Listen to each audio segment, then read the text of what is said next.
Dish nació como la salvación para millones de mexicanos que queríamos televisión de paga satelital, pero no nos alcanzaba para costear Sky. Y en solo 6 meses logró 500,000 de suscriptores. Aunque no todo fue genial como suena, porque ese éxito masivo abrió las puertas al desprecio social de los mexicanos hacia el servicio, que sí tenía fallas, como la horrible calidad de video en los canales, lógicamente para que fuera más barato, pero también sufrió del bloqueo de canales por Televisa y TV Azteca. Se convirtió en el símbolo de no tener para algo mejor, ya que mientras Sky vendía estatus, Dish vendía cierta pena disfrazada de ahorro. Claro, entre la gente pendeja que le importa todo eso del estatus, claramente. Por eso, hoy veremos como uno de los servicios más importantes que volvieron accesible la televisión satelital se convirtió en el servicio que nadie presumía, pero todos teníamos para ahorrar, hasta prácticamente hoy estar en el borde de la desaparición. Imagínate una empresa gringa que llega a México en 2008 con una propuesta que nadie se esperaba. Televisión satelital tan barata que la competencia se preguntaba si era en serio o simplemente una estrategia suicida. Lo más raro de todo es que llegó justo cuando el mercado parecía cerrado, con Sky dominando todo el país. Pero Dish no venía a competir cara a cara, sino a moverles todas las reglas de su propio juego. Y México no era por casualidad, más bien era el conejillo de Indias. Para entender qué onda con Dish, primero hay que aclarar algo que mucha gente todavía confunde. Sinceramente, a mí también me pasaba. El Dish en Estados Unidos y el Dish en México no son la misma empresa, que sí comparten nombre y tecnología satelital, pero la operación en México se armó de manera local, por así decirlo. Una especie de lo que llaman joint venture entre mexicanos, los de MBS, y gringos, los de EchoStar. Fueron los socios principales. Sí, años después, en 2022, MBS se quedó con el control total, comprando el 49% que tenía EchoStar. Pero desde el inicio la cosa se diseñó así, misma marca, pero enfoque menos premium y más económico. ¿Y por qué México? Pues resulta que en 2008 el panorama era perfecto para un experimento de este tipo. Sky era básicamente la única opción en TV satelital después de que DirecTV se salió del país años antes, y sus restos fueron absorbidos por Sky básicamente. Entonces estos güeyes tenían su monopolio muy cómodo, con precios altos que a la vez daban estatus pendejamente. Y claro, había un segmento enorme de gente que no podía pagar Sky. Entonces Dish vio eso y dijo, aquí hay negocio. Pero no solo eso, México era un mercado lo suficientemente grande y complejo como para probar si un modelo de televisión barata para las masas realmente podía funcionar. Si lograban sobrevivir y crecer aquí, tal vez replicar la fórmula en el resto de Latinoamérica sería el siguiente paso, lo cual de una vez te digo que nunca pasó. Entonces, Dish México arrancó operaciones oficialmente en octubre del año 2008 y llegó directo al grano con un paquete básico de entre 25 y 31 canales por 149 pesos al mes. Nada de lujos, ni estatus, ni HD, nada de experiencia premium o revista premium.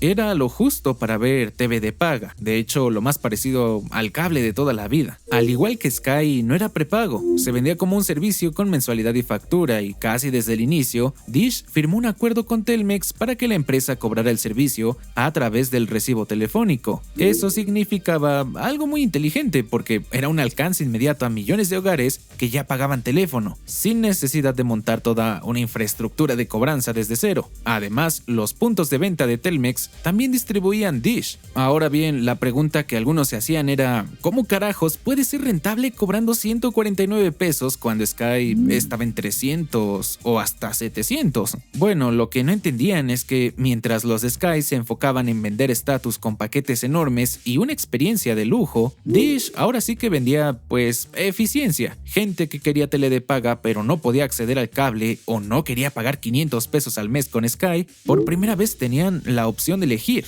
un acceso a algo que antes era impensable. En solo 6 meses, Dish reportó 530,000 suscriptores. Televisa, que era el mayor accionista de Sky, ahí sí entendió que eran una amenaza real. Así que en septiembre de 2009, Sky contraatacó con el famoso BTV por Sky, un paquete económico diseñado específicamente para frenar a Dish. 40 canales por 169 pesos. Sí, unos 20 pesos más caro que Dish y un poquito más de canales, pero era prepago y contaba con los canales abiertos que México ama, sí, lamentablemente, lo cual sería clave para lo que pasó después.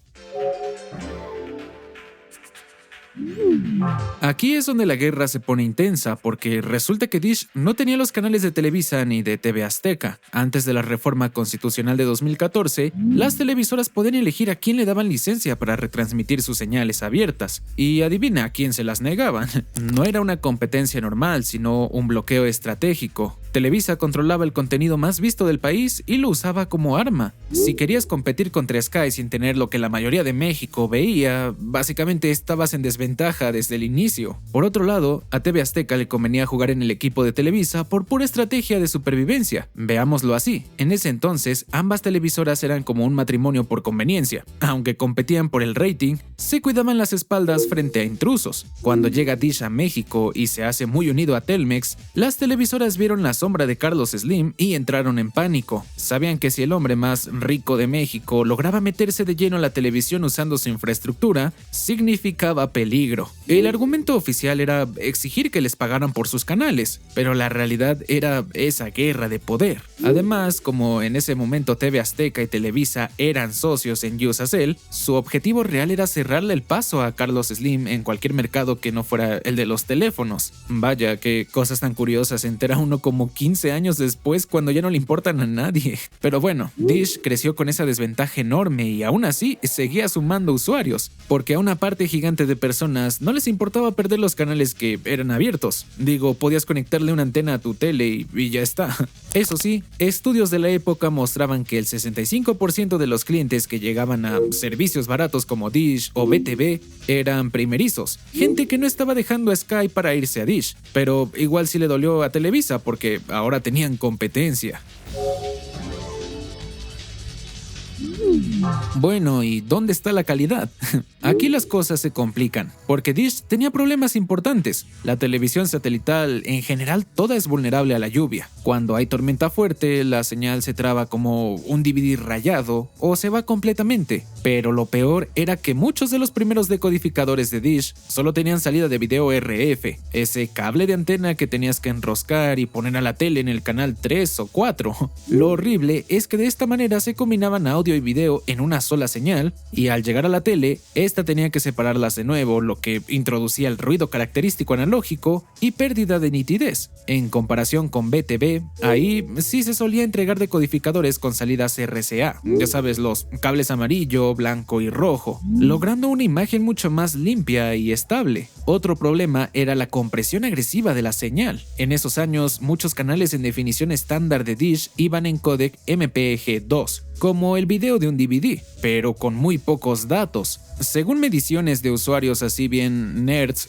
descubrieron que Dish transmitía señal SD a resolución 480 x 480 y con un bitrate promedio de 1.7 megabits por segundo, mientras Sky iba más alto, con resolución de 544 x 480 y un bitrate de 4.6 megabits por segundo en promedio. Y sé que dirás, ok, me estoy durmiendo, dime, ¿por qué importa? Y mira, el códec MPEG-2 y casi cualquier códec de video necesita un buen bitrate para verse bien. Cuando lo comprimes tanto, salen los famosos cuadritos. El audio se escucha peor y en general se pierden muchos detalles y la imagen se ve como lavada. BTV, que usaba la misma plataforma satelital y mismos parámetros de transmisión que Sky, se veía considerablemente mejor. Todos estos factores se hacían que constantemente pensaras que estabas en el servicio barato de mala calidad. Además, al inicio, Dish no tenía paquetes HD, todo era definición estándar. Sky ya ofrecía algunos canales en alta definición, lo que técnicamente hacía que su imagen se viera mucho mejor.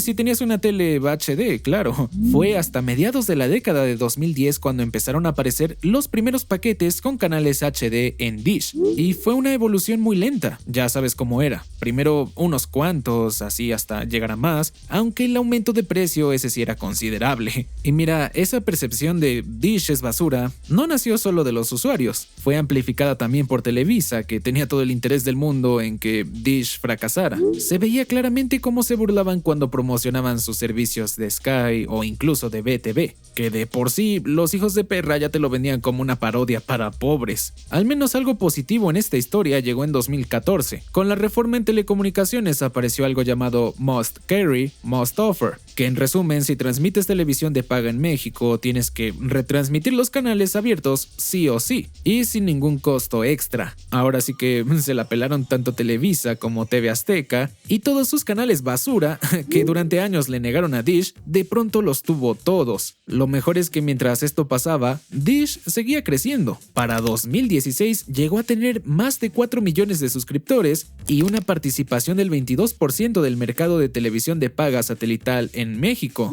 Además, para este tiempo la calidad de su señal ya era la estándar. No la mejor, pero sí decente. Esto era inevitable ya que introdujeron nuevos decodificadores con salida de video HDMI y reorganizaron satélites mejorando la compresión del video. Pero aquí está un detalle muy importante. Dish ganó usuarios masivamente, pero perdió la guerra de la percepción, porque al final no importaba cuántas millones de antenas rojas pusieran en los techos. La narrativa ya estaba. Dish era el que contrataba a la gente que no podía pagar Sky, y esa etiqueta se le quedó pegada para siempre. Tener Dish en 2010 era como tener el celular más barato de la tienda. Claro que funciona, pero siendo honestos, no lo tienes porque realmente sea el de tus sueños. De hecho, si podías evitar mencionar que lo tenías, mucho mejor. Como aquí en México la gente a veces es lo que se le dice naco y estúpido, aceptémoslo, creo que todos hemos sido así al menos alguna vez. En el momento en que alguien preguntaba ¿qué servicio de tele tienes? Y respondían Dish, ya sabías, como que venía esa mirada con esa mezcla de burla y superioridad disimulada. Ya del que no tenía ni cable, pues mucho peor, ¿no? Ya era considerado un vagabundo casi. Y lo peor es que no era solo entre amigos, sino en todos lados. Ah, tienes Dish, yo tengo Sky, la verdad está más chido.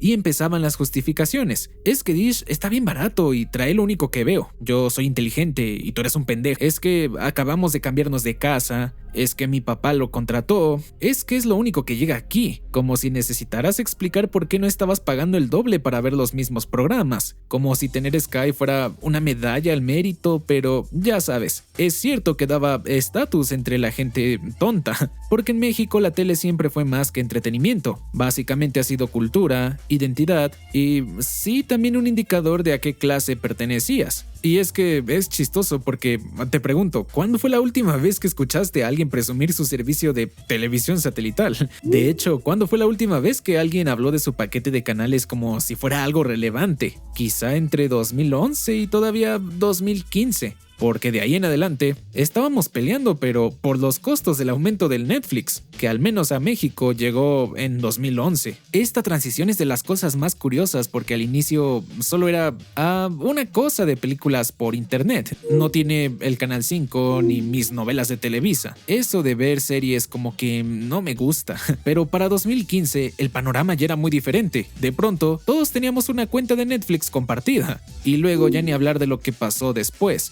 Mientras tanto, ¿qué hacías con tu servicio de TV de paga? Probablemente nada, no lo cancelabas formalmente porque en todos estos servicios siempre te ponían un montón de trabas para cancelarlo. Simplemente dejabas de usarlo y la factura seguía llegando. Pero lo más loco es que esto no solo le pasó a Dish, le pasó a Sky también, pero eso ya lo expliqué en un video que te dejo al final. Dish, que en su época dorada superó los 4 millones de suscriptores, ha visto su base de clientes reducirse drásticamente hasta alcanzar apenas los 2 millones. Y ante eso, hicieron lo único que podían hacer, medio evolucionar. Ahora ya no solo ofrecen televisión satelital, sino un paquete híbrido con TV, más línea celular, más acceso a unos 120 canales de streaming a través de su plataforma MBS Hub. Incluso te ofrecen acceso a algunas plataformas de streaming populares en los mismos paquetes. Básicamente hoy compite por ser un paquete barato que te incluye varias cosas en la misma factura. Pero culturalmente y socialmente,